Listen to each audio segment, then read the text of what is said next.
Hello friends, તમારું સ્વાગત છે મારી ચેનલ કુક વિથ બેલામાં. આજે આપણે બનાવીશું મિલ્ક પાવડર વગર અને માવા વગર દૂધીનો એકદમ સરસ એવો દાણેદાર હલવો બનાવવાના છીએ અને જેને બનાવવું ખૂબ જ ઇઝી છે. તો ચલો બનાવીએ. તો દૂધીનો હલવો બનાવવા માટે મેં અહીંયા 400 ગ્રામ જેટલી દૂધી લઈ લીધી છે. તો સૌથી પહેલાં આપણે એની પીલ કાઢી લેવાની છે. તો એના માટે આપણે દૂધીનો જે આ ઉપરનો ભાગ છે એ કાઢી લઈશું અને એની સાથે જ આ નીચેનો પાર્ટ છે એ આપણે કાઢી લેવાનો છે. અને હવે આપણે દૂધીની સરસ રીતે છાલ ઉતારી લઈશું.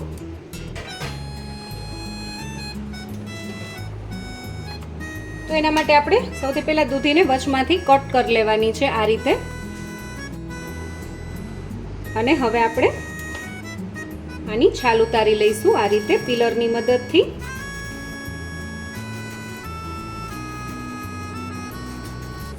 અને આપણે દૂધીને એકદમ સરસ કૂણી હોય એવી જ લેવાની છે, બીવાળી દૂધી નથી લેવાની. તમે જોઈ શકો છો એકદમ સરસ રીતે દૂધીની છાલ ઉતારી નાખી છે અને એમાં સેજ પણ બી નથી, તમે જોઈ શકો છો. અને હવે આપણે દૂધીને ખમણી લઈએ. તો આપણે આવી રીતે ખમણીની મદદથી ખમણી લેવાની છે દૂધી. અને થોડો જાડો પાર્ટ હોય ત્યાંથી જ આપણે દૂધીને ખમણવાની છે, બહુ પતલા પાર્ટમાંથી આપણે દૂધીને નથી ખમણવાની. અને જો બાય ચાન્સ તમારી દૂધીમાં બિયા હોય તો તમે દૂધીને આવી રીતે ઊભી ખમણી બી શકો છો, જેથી કરીને તમે જો આવી રીતે દૂધીને ખમણશો તો જે વચ્ચેનો બીવાળો પાર્ટ હશે એ એમને રહી જશે અને આજુબાજુનો જે પાર્ટ હોય એ સરસ રીતે ખમણાઈ જશે. તો તમે જો બીવાળી દૂધી બાય ચાન્સ આવી જાય તો તમે આ રીતે ખમણશો તો બી ચાલશે. જોઈ શકો છો એકદમ સરસ રીતે દૂધી ખમણાઈ ગઈ છે. અને હવે આપણે હલવો બનાવી લઈએ. તો હલવો બનાવવા માટે મેં અહીંયા 3 ટેબલ સ્પૂન જેટલું ઘી લઈ લીધું છે. તો હવે સૌથી પહેલાં આપણે આમાં ડ્રાય ફ્રૂટ્સને સરસ રીતે ઘીમાં તળી લેવાના છે. ઘી સરસ ગરમ થઈ ગયું છે. હવે આપણે ડ્રાય ફ્રૂટ્સને રોસ્ટ કરી દઈએ. જોઈ શકો છો મેં અહીંયા કાજુ, બદામ અને પિસ્તા લઈ લીધા છે અને એને મેં રોસ્ટ કરવા માટે રાખી દીધા છે. ડ્રાય ફ્રૂટ્સને આવી રીતે રોસ્ટ કરીને હલવામાં નાખશો તો ડ્રાય ફ્રૂટ્સનો એકદમ સરસ ટેસ્ટ આવશે હલવામાં. અને જો તમારે આ સમયે આમાં કિસમિસ એડ કરવી હોય તો બી તમે કરી શકો છો, પણ મેં અત્યારે નથી કરી. આપણે ડ્રાય ફ્રૂટ્સને ઘીમાંથી કાઢી લઈશું. તમે જોઈ શકો છો એનો થોડો થોડો કલર બી ચેન્જ થઈ ગયો છે. હવે આપણે હલવો બનાવી લઈએ. આપણું ઘી એકદમ સરસ રીતે ગરમ જ છે, તો એમાં આપણે દૂધી એડ કરી દઈશું જે આપણે ખમણીને રાખી છે એ. અને હવે આપણે દૂધીને મીડિયમ ટુ સ્લો ગેસની ફ્લેમ ઉપર 4 થી 5 મિનિટ સુધી સરસ રીતે આવી રીતે હલાવતા જઈશું અને સાતળી લેવાની છે ઘીમાં. અને આ રેસીપીમાં આપણે સેજ પણ માવાનો ઉપયોગ નથી કરવાના કે ન તો મિલ્ક પાવડરનો ઉપયોગ કરવાના છીએ, તો પણ આપણો દૂધીનો હલવો એકદમ સરસ દાણેદાર થશે. 4 થી 5 મિનિટનો સમય થઈ ગયો છે અને તમે જોઈ શકો છો દૂધીનો કલર બી સરસ રીતે ચેન્જ થઈ ગયો છે. આપણી દૂધી એકદમ સરસ રીતે ઘીમાં સતળાઈ ગઈ છે. તો આ સમયે આપણે એમાં ગરમ દૂધ એડ કરવાનું છે, થોડું નવસેકું હોય એ જ રીતનું. ઠંડુ દૂધ બિલકુલ આપણે એડ નથી કરવાનું. તો મેં અહીંયા 1 વાટકી જેટલું દૂધ લીધું છે.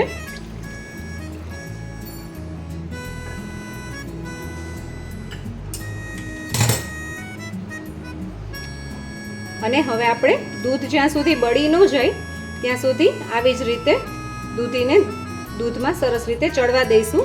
હવે આપણે ઢાંકણ ઢાંકી દેવાનું છે અને ગેસની ફ્લેમ સ્લો ટુ મીડિયમ કરી દેવાની છે અને દૂધીને સરસ રીતે દૂધમાં ચડવા દેવાની છે. વચમાં આવી રીતે ઢાંકણ ખોલીને થોડું હલાવતા જવાનું છે.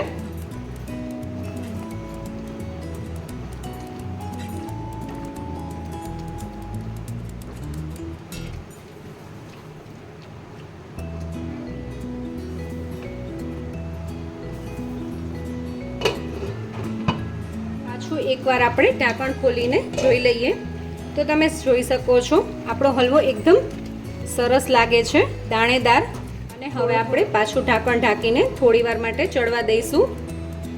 તો થોડી વાર થઈ છે અને તમે જોઈ શકો છો દૂધ ઓલમોસ્ટ બળી જ ગયું છે, થોડું જ દૂધ બચ્યું છે. સમય આપણે હલવાને એકદમ સરસ દાણેદાર બનાવવા માટે આપણે ઘરની જે ફ્રેશ મલાઈ હોય એનો યુઝ કરવાના છીએ.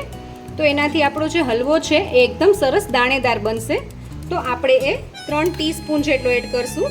જે આપણે ઘરની નોર્મલ ચમચી હોય એ ચમચીનો જ મેં ઉપયોગ કર્યો છે. આ એડ કરવાથી આપણો જે દૂધીનો હલવો છે એ એકદમ સરસ દાણેદાર બનશે અને આપણે હલવામાં માવાનો પણ ઉપયોગ નહીં કરીએ તો પણ આપણો હલવો એકદમ સરસ દાણેદાર બનશે. હવે આપણે મલાઈને એકદમ સરસ રીતે દૂધીમાં મિક્સ કરી દેવાની છે અને જ્યાં સુધી આ જે પાણી જેવું છે એ બળી ના જાય, એટલે કે આ દૂધ ના બળી જાય ત્યાં સુધી આપણે ચલાવતા જ રહેવાનું છે. અને આ સમયે આપણે ગેસની ફ્લેમ મીડિયમ ટુ હાઈ કરી દેશું. તમે જોઈ શકો છો દૂધ અને મલાઈ એકદમ સરસ રીતે દૂધીમાં મિક્સ થઈ ગઈ છે. તો આપણે આ સમયે આમાં ખાંડ એડ કરીશું. તો મેં અહીંયા 1/4 કપ જેટલી ખાંડ લીધી છે. તમે સુગર તમારા ટેસ્ટને અકોર્ડિંગ પ્લસ માઇનસ કરી શકો છો, તમારા ઘરમાં જે રીતે ગળાશ ખવાતી હોય એ રીતે.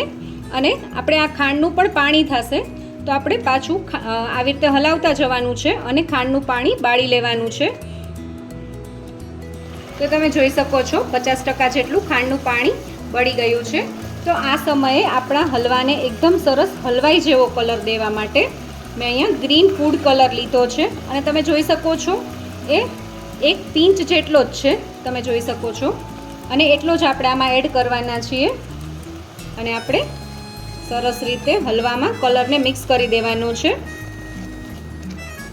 તમે જોઈ શકો છો આપણો હલવો ઓલમોસ્ટ રેડી થઈ ગયો છે. તો આ સમયે આપણે એમાં ડ્રાય ફ્રૂટ્સ એડ કરશું, જેને આપણે તળીને રાખ્યા છે એ, અને બધા સરસ રીતે આપણે હલવામાં મિક્સ કરી દઈશું. જોઈ શકો છો એકદમ સરસ દાણેદાર આપણો હલવો રેડી થઈ ગયો છે અને હલવાને આપણે સર્વ કરી લઈએ.